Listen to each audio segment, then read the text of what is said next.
It was a great experience. It was a lot of fun, first of all, just being around some of the best players in the country and getting a chance to work with two of the best coaches in the country. And then having James and Jarrett there it was a real joy for me because I really haven't had a chance to be around them for a long, extended period of time like that because they just got here in early June. Had you been in a situation with coaching any kind of all-star or select team or something in past years where you had players that were going to be with you at VCU or some other thing like that? And I was just wondering how the dynamic of coaching them there as opposed to what the dynamic will be of coaching them here. Well, I'd coached with USA Basketball in the past, but we never had any of our guys even try out for the team, let alone make the team. So it was a really good experience for me and hopefully for those two as well because we got a chance to get to know each other off the court but also on the court with how we interact, and for me to get a chance to learn how do these guys respond in different situations, what's the best way to coach them, how do they like to interact with teammates, with officials, with different situations. So we played 5 games, and not only did we have some practice experience, but we had some game experience, which was, I think, really valuable. Did anything surprise you, what you saw on the floor from either of those two guys, or something you either were or were not expecting? No, those guys, hopefully have developed a pretty good sense for who they are.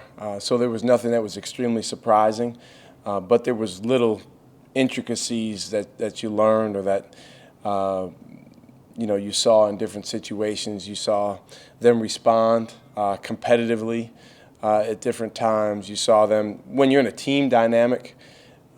Just the way that they respond, their confidence, like anyone else.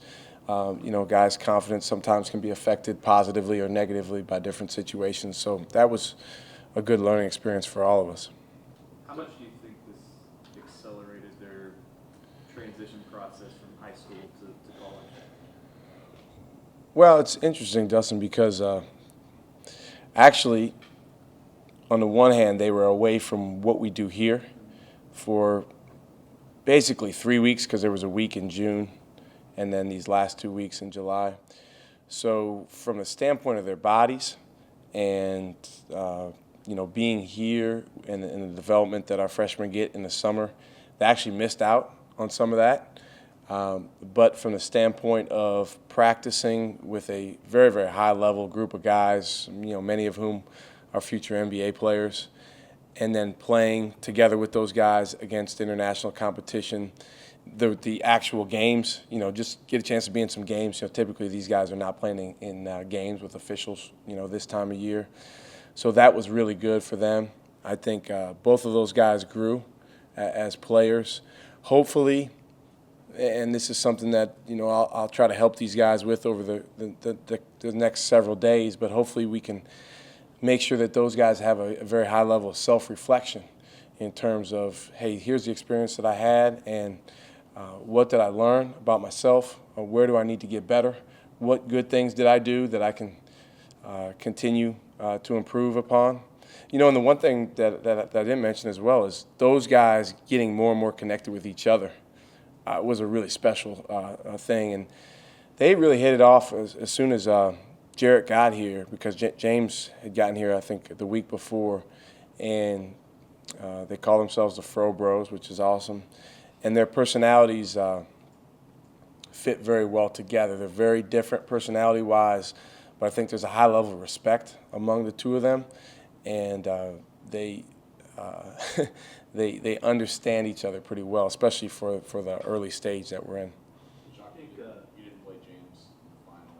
Is that at all maybe awkward for you, or having two of your guys on the team with a new experience for you? Is that at all difficult to try to figure out how you wanted to go about that? No, it wasn't difficult. You're coaching the USA team, so you have to make sure that you take as much as possible any of your Texas biases out. If I was just down there as the coach from Texas, I would have played those guys both the whole game. But that's not the job I was asked to do. And, the reality is, and I don't even know how much I can talk about those other players now that that experience is over, because typically we're not allowed to talk about guys that are prospects. But while I was coaching, I could talk about them under the umbrella of USA Basketball. But I would just say in general, there was guys at that position that are future pros and guys that are just high level players.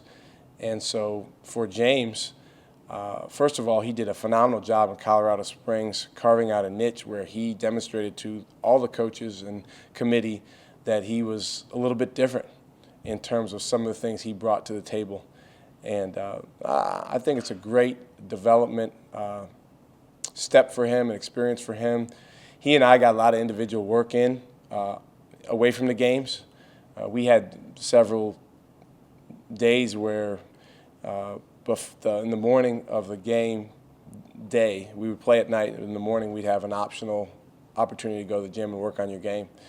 It was optional for everybody but James. But he would have gone anyway. And, his attitude and approach was terrific. So got a chance to spend some extra time working with him in that setting. He did, I believe, tie the record for most blocks. And then we had a competition among our bigs in what we call rebounding interval, which is your minutes divided by your rebounds. So the lower the number, the better. And he actually won that competition. He had the best rebounding interval of the four bigs. So everybody's progression is different. These guys are all running their own race, and it's very important for them to stay in their lane, in their race, focusing on being the best they can become. And now that we're back at Texas, we'll continue that progression. Because he is so raw in terms of just his length of experience playing basketball, are you finding that there are things, I don't want to say that he doesn't know, but just, hey, here's how you refine these types of things, and here's how you kind of sharpen, it's like molding the clay almost. Yes. I mean, if James follows the process here and really buys into the plan for him over an extended period of time, that's the thing. There's a lot of delayed gratification. But if he does that, I actually told some of the other guys on the USA basketball team, I told them, just wait until you see, what James becomes. Because it's going to be very, very special. And not just as a basketball player. He's just got so many attributes about him that make him unique and special. But there's no question. I'm a big believer in, if you want to become an expert in something, you got to put in the time. And the reality is he hasn't had the same amount of time that maybe some of those other guys on that team have had on a basketball court with a basketball in his hands, doing some of the things that basketball players do. So as he moves closer and closer to having his 10,000 hours or whatever you want to call it, I think that's going to be really beneficial for him. Shaka, you mentioned getting to know these guys pretty well through the recruiting process, maybe Jarrett even more so than some others. But what are you learning about coaching him and pushing those buttons that get the most out of him on the court? Well, Jarrett is very intelligent. He's got a real sense of right and wrong.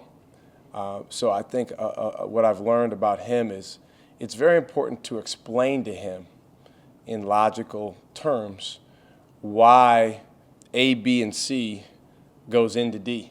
If D is being successful or winning or whatever that may be. But I think if you can help him understand that and explain it to him, he'll go after it. He'll do what goes into having that success. But actually in a different way than James, but somewhat similar. He still is relatively inexperienced as well in terms of just knowing some of these things and learning some of these things. So you'll see at different times you'll see lights go off in his head because again he's very intelligent. He's a fast learner. That's a common trait of really, really good players is they learn fast. And the other thing that came out about him is he's got a real competitive streak in him that when that becomes the dominant emotion or mode in his mind, he'll go after it. So I think part of our job as coaches is to get him in that mode as much as we can when the time requires it. Shaka, how much differently do you have to coach when you got guys who aren't your guys? Is there anything that's proprietary, or are you Yeah. kind of trade secrets?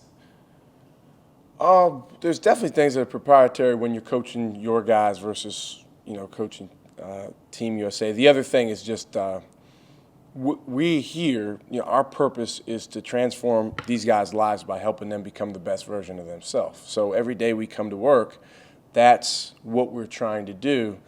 At USA Basketball, when we set foot in our training camp in Houston, we knew that in less than 2 weeks there'd be a gold medal game, and then we would fly home.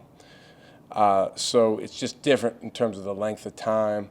We still really tried. We made a decision with our coaching staff, with Mark and Kevin, that, hey, we're going to try to move these guys forward as people too, and as players, and maybe hit them with some things that they haven't heard before that they might not understand over these 2 weeks, but maybe a year or two later will help them. Because I just think that's part of the experience for these guys is hopefully learning some things that you didn't know before. But yeah, there's no question. It's certain things you coach the same. Like you're fired up when guys dive on the floor. You're excited about great execution, sharing the ball. But then there's other things that you maybe coach differently because it's not your team, like it is here. Talking about your team, what's kind of the schedule the rest of the summer before the fall semester starts? Well, we have 3 more weeks of summer school this week and 2 more after that, and so our guys are, right in the middle of the second summer session. They've been doing a great job with a strength coach, Coach Roos, so that will continue over the course of the next few weeks. We have workouts with the coaches. We have one tomorrow where we're going to have our whole team, so it'll be like a mini practice. So just work. This summer is about work and improving, and we're about 8 weeks in to the summer. The guys are doing a really good job. It's also about spending a lot of time together these next 3 weeks because not only have I been gone, but a lot of our coaching staff has been on the road these last few weeks because of the recruiting period. So between now and August 12th, we will all be here every day, players, coaches, everyone. So it's a great opportunity for us to spend a lot of time together. And we have so many new guys on our team that in order to create the dynamic we need of a connected group of guys, we have to get to know each other better. A couple weeks ago, right before I went to Houston, we took our team bowling, and it was so much fun just seeing these guys in a little bit different setting, particularly our new guys, and seeing them interact with each other in that setting, completely away from basketball. We thought about making it competitive, but we said, no, let's just make it fun. And again, the more stuff like that we can do to learn what these guys are all about, the better this summer. Okay, what did you want to get out of the non-conference schedule and trying to put that together? And are you pretty bummed out you don't get to go out of the country? Well, I just went out of the country, so I'm good for a while. So the answer to the second part is no. I'm really excited about just being able to start in a more traditional way where you're playing here and trying to build. It was challenging in that we knew we had that week there that we were going to China where it was just going to be different, and we didn't know really what was going to happen coming out of it. Not from a win-lose standpoint, but just planning as you're building. So, but in terms of non-conference schedule, when you're building a non-conference schedule, you always you try to factor in what type of team are we going to have. and what type of experiences do these guys need in November and December to get us ready to be as successful as we can be in Big 12 play, and also put us in the best position we can be in to A, make the NCAA tournament, and B, get the best seed you can get in the NCAA tournament. And that doesn't change whether you're at Texas or VCU. So the challenging thing this year was just a year ago we knew that after last season that we would lose a lot of guys, and we didn't know exactly who we would bring in, what the makeup of our team. You know, you're recruiting a Jared Allen, but you don't know, is he going to sign with you or not? So most of our schedule, Mike Morrell and I work together on a schedule. Most of our schedule you put together over the course of the season. And what we were just trying to do was find as competitive a games as we possibly could, but games that our team could build from, learn from. We're playing in an exempt event, the Legends Classic, that was scheduled before we even got here. So there's 2 home games that go along with that. So some of the games are, kind of out of your control. But then other games we scheduled. It just so happened that last year all of our home-and-home series games were up, so those series were done. So we had to start fresh and schedule new ones and kind of determine, okay, who are we going to have on our team? What's the makeup of our team going to be? And you also plan for future years, because when you're planning a series, if you're going on the road, then you get them coming back to you or vice versa. So I'm pretty excited about the way it turned out. It's going to be a really challenging schedule. I know coaches always say that, but there's going to be a lot of games where we go into the game and we say, hey, we're going to have to really play well tonight to win, which is good. But it just means we, as a program, are going to have to get better quickly, because with a young team and an inexperienced team, we're going to have to grow fast. What are maybe a couple of things the head coaching USA experience taught you that you can apply at Texas? And I know you can't name prospects specifically, but do you think that experience provided any sort of positive recruiting boost and exposure? I don't know. There's a lot that gets said and written about that every year when guys do USA basketball. I worked for Billy Donovan at Florida. He did, I think, 3 straight summers of USA basketball. And he always used to say it's actually in some ways a negative, because if guys get cut, they blame you. If guys don't play as much, they blame you. If you have to get on guys and coach guys to do certain things in a way that maybe they're not used to. So I can see the pros and cons with it. The benefit is obviously you're around guys, and that you typically are not getting a chance to be around from a relationship standpoint. But I'll say this, the team that we had, they were so close with each other, and they spent so much time together as players that it wasn't like we were, as coaches, scheming about, well, how can I get this recruiting bump in here or there? We really tried to make it about winning the gold medal and helping these guys grow and get better, and I think that's the way it should be. What did I learn? I think you're always reminded of the value of one-on-one conversations, with guys about their games, about how they're feeling, about their families, anything that's going on. And to be honest, the guys I did that the most with were James and Jarrett, just because they kind of sought me out the most because I'm their coach. But just getting a chance to be around guys one-on-one, I think with the way that our culture has moved in this country, one-on-one or small group coaching is much more important than probably it was, when I played. Can any of your guys bowl? I think Andrew had the best score of anyone. James is the worst.